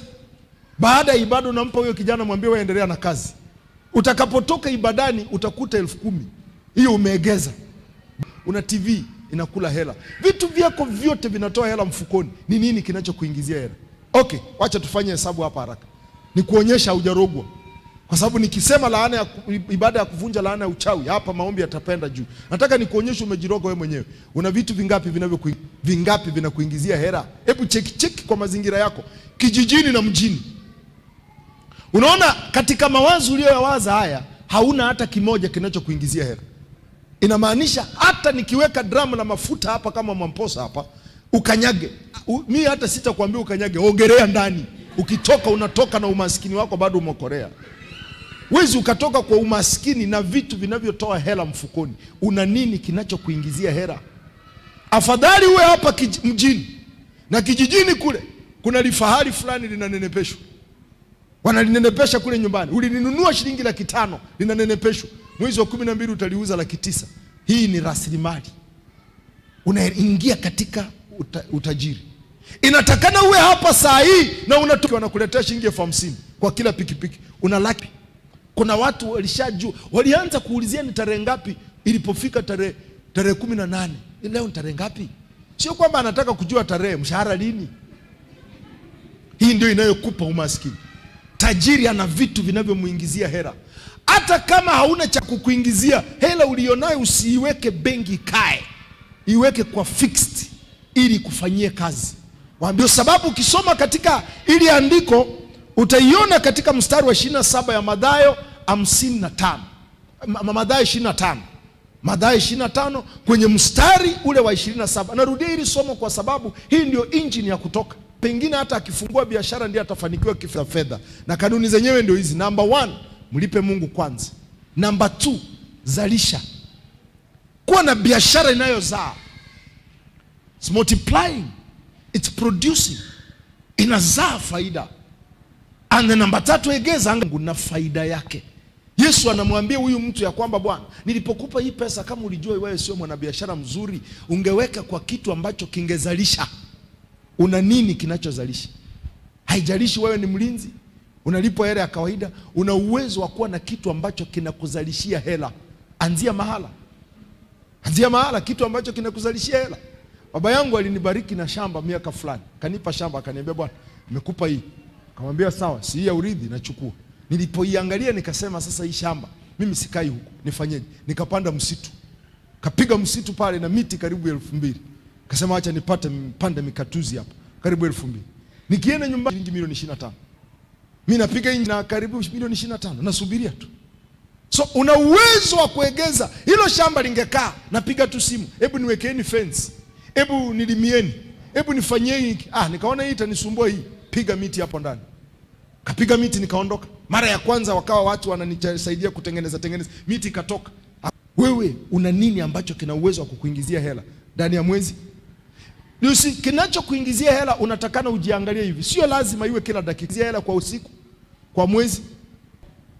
Unaenda safara, tafuta hela yangu weke kwa kitu kitakacho faida. Piga nyumba mahala hata kama uishi ndani. Jenga nyumba kama 2.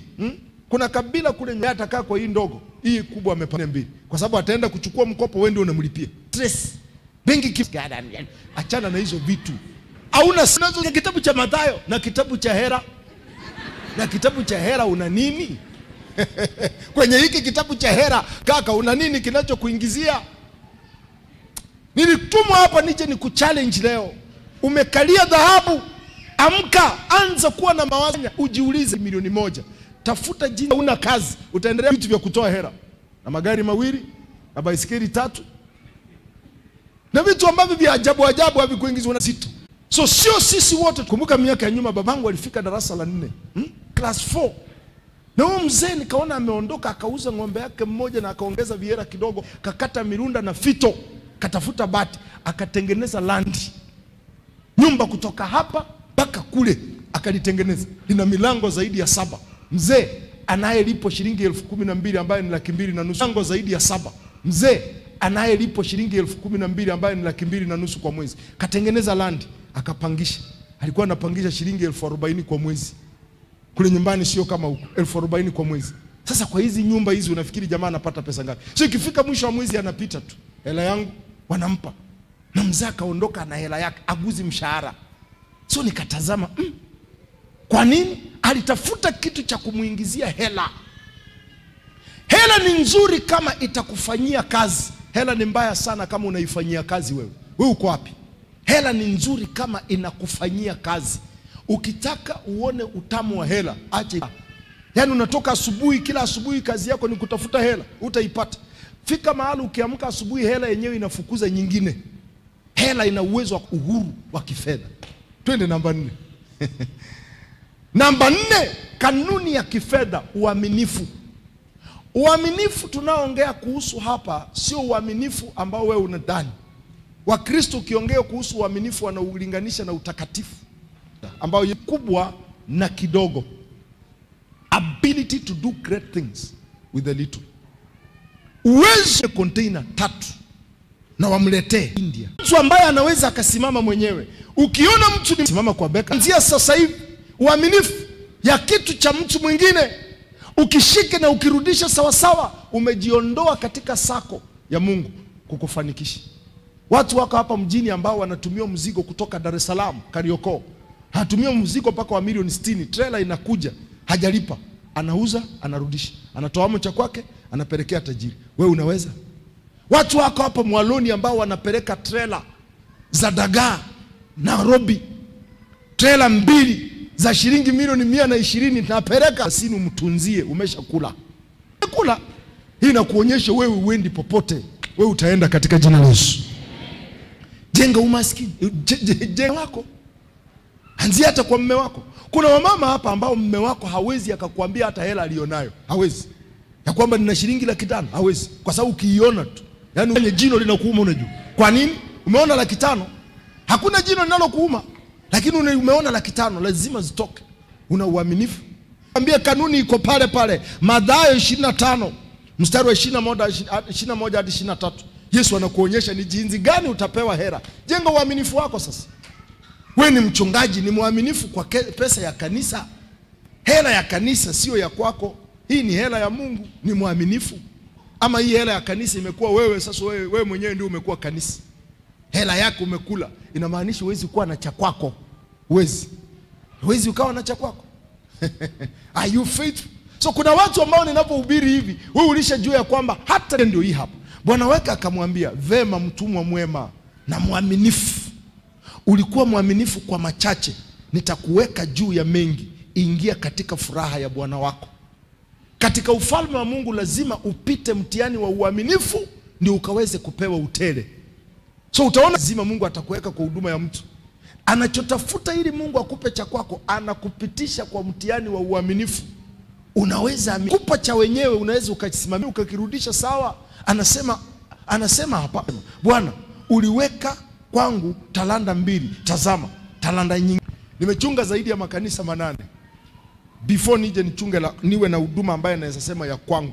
Nimechunga makanisa kama 8. Katika hayo makanisa yote vitabu vyangu vilikuwepo. Tena siku ya handover nilikuwa nikitengeneza kikao na wauliza kuna chochote nilichochukua, akaunti zenu ndio hizi, vitu vyenu ndio hivi, nyumba yenu ndio hii. Mimi naondoka naenda zangu. Hii ndio njia ambayo Mungu anakupima ili akupe cha kwako. Angalia kaka, uwezi ukawa na ya kwako. Nyumba ya kampuni watoto umeweka hapa, wamechora ingine hatujui ni nyoka ama ni mstari tu wamepiga. Angalia vieti vya kampuni umevikatakata vyote, kitanda cha kampuni umekivunja. Uaminifu wako uko wapi? Mbona umekosea wewe? Kitu cha mwenyewe kwa milango umevunja vitasa. Naishi kwa nyumba za watu. Kama ilinda, simuulizi vitu vingine. Nikiona bomba limeharibika natengeneza.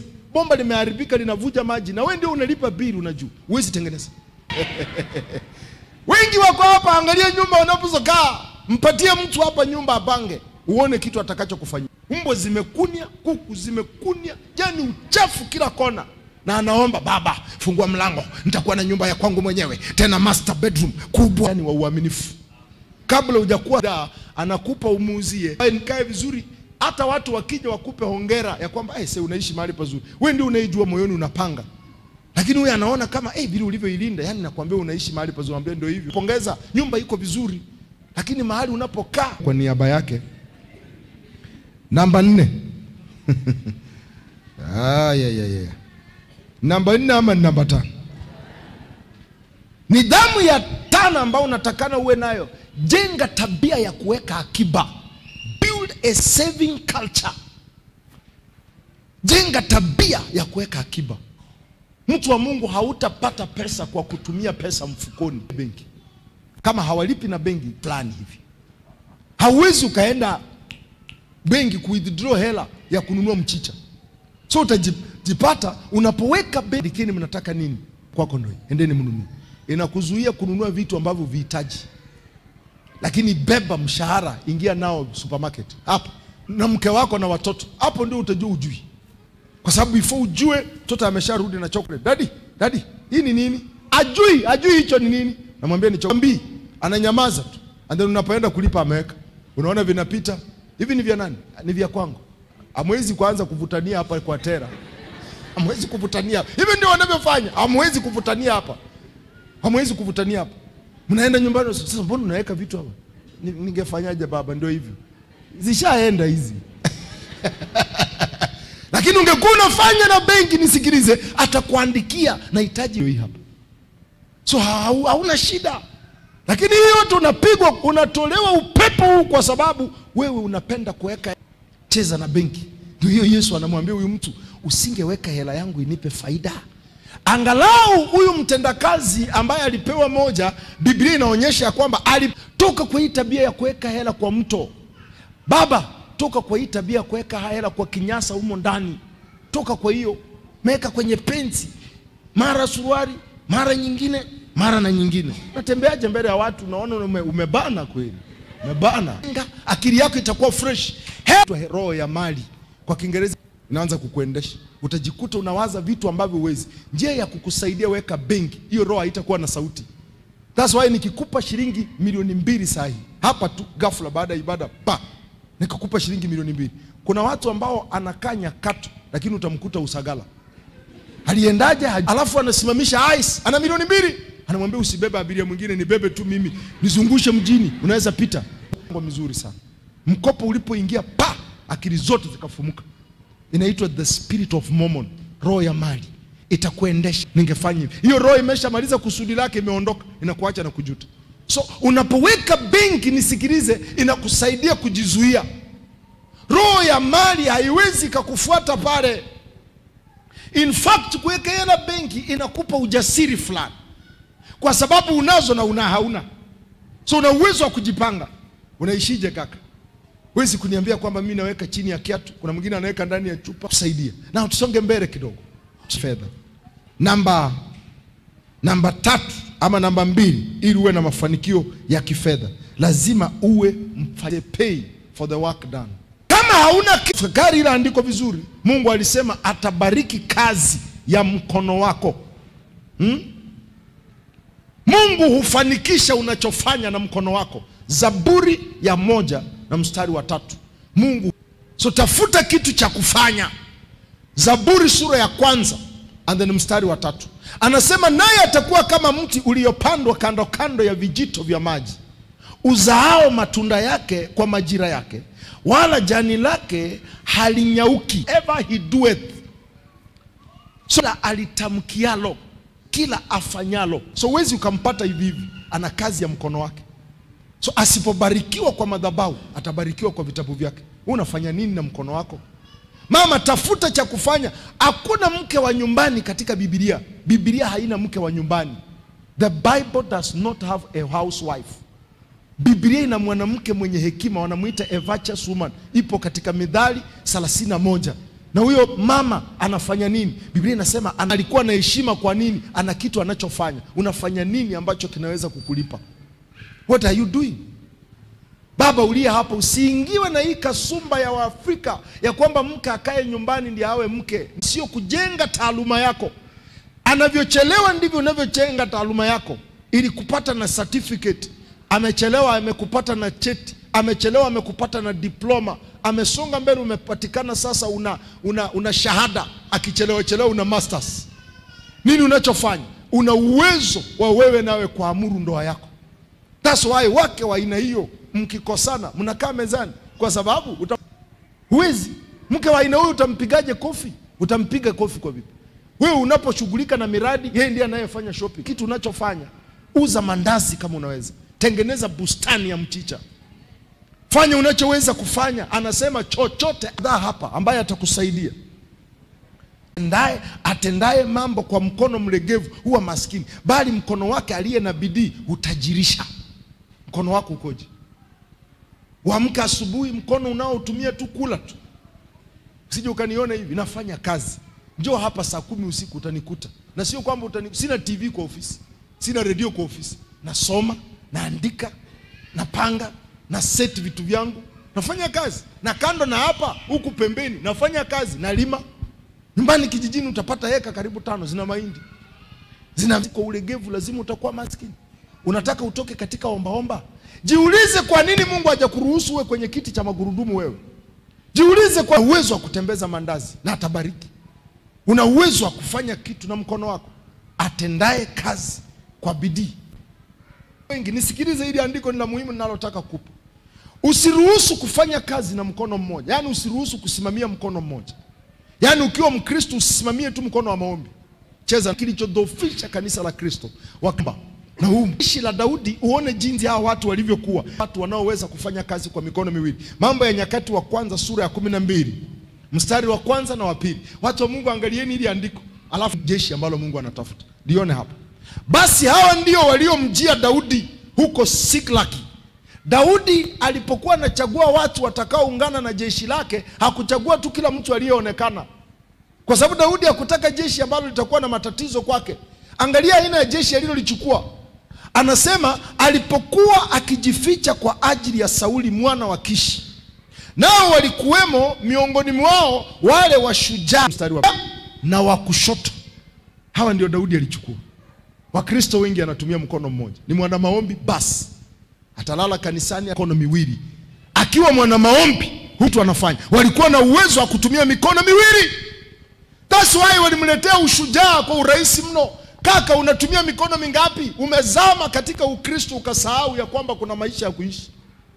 Umesema katika ulogore na ukajisahau kabisa unahitaji nini?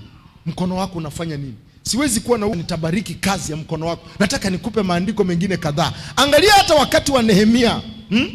Kitabu cha Nehemia sura 4 na mstari wa 17. Nehemia kazi moja umeshika ajira ya watu na mkweza kupigana na mikono miwili. Mkono mmoja ni mke uliolewa, mkono mwingine una kabustani mahali pale ambako kana kuingizia nakupa. Hautawahi kuwa na heshima. Cheza na mikono miwili. Huku umeshika ajira ya watu na huku umejiajiri. Anasema hawa wakao wale ambao wanaweza kupigana na mikono miwili. Angalia Nehemia, hata aliyowachukua watu wale waliojenga ukuta na wale waliochukua mizigo walijitweka wenyewe. Kila mtu alifanya kazi kwa mkono mmoja, na kwa mkono wake wa pili alishika silaha yake. Halo, uko hapa kweli? Biblia inasema nataka utakapo retire ni kama una transfer, unaingia kwenye kazi yako. Una nini unachofanya na mkono wako? What are you doing? Amka, usijugaye sema ya kwamba sikukuhubiria. Sijaja hapa kukutengeneza, tunataka sisi wote twende. Lakini cheza na mikono miwili. Wewe ni mhasibu mahala, lakini kuna kakitu, kuna kanyumba pale kale Kiloleli hapa kumeweka wapangaji. Unakamashika tu dakika chache, umeshasimamisha una kampuni. Na maisha yanakwenda pasipo wewe kuwa na kinyongo mjini. Tatizo linalo kuponza wewe, Mungu hachagui watu ambao wanazama kwa kila ambacho wanafanya wakajisahau. Mungu hapendi watu wa kujisahau. Hebu kuwa na jicho la mbele. Nikuonyeshe picha yake. Angalia kitabu cha Waamuzi sura ya 7 mstari wa 5 hadi 6. Unaweza kuona mbele. Can you see ahead? Leo hii una watoto hawa. Nisikilize. Usijivunie ya kwamba mimi sina shida, mimi ninapata 500 na mume wangu anapata 800, tukiweka pamoja na kwenda. Una watoto wanakuwa. Watoto wanakuwa. Huyu mtoto wa kwanza saa hizi yuko darasa la 4. Fumba na kufumbua, huyu yuko chuo. Hela inayotakikana hapo. Huyu wa pili nao usidhani wako mbali. Au aachanangi. Huyu mwingine ameingia. Watakapoanwili, angalia ili akaeramba maji kwa ulimi wake kama vile arambavyo mbwa, huyo utamweka kando. Kadhalika kila mtu apikae magoti kunywa atakaye piga magoti kunywa, na hesabu ya hao waliokunywa kwa kuramba ramba wakipeleka mkono kinywani ilikuwa watu 300, bali wengine wote walipiga magoti kunywa maji. Nikufafanulie hii. Mungu hawezi kukuingiza katika jeshi lake. Piga magoti ni nini? Umejisahau. Umepata kazi ukajisahau ya kwamba kuna kesho. Umejisahau kabisa. Baba yako alikuachia shamba nyumbani, umejisahau. Mungu anasema huyu mrudishe nyumbani. Huyu hafai. Anaeramba kama mbwa ni mgani? Huyu ni yule ambaye Mungu alisema chukua hao. Walipoenda kwa hesabu walikuwa 300 tu kati ya watu 3000. Hao wengine wote 2700 wote. Unapogonga 50 pa uzee unakukimbia.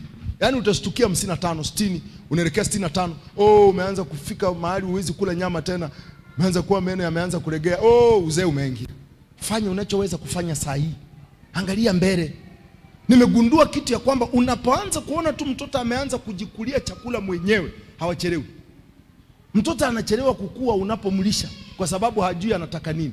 Atakapoanza aseme mami nataka mayai, ale mwenyewe.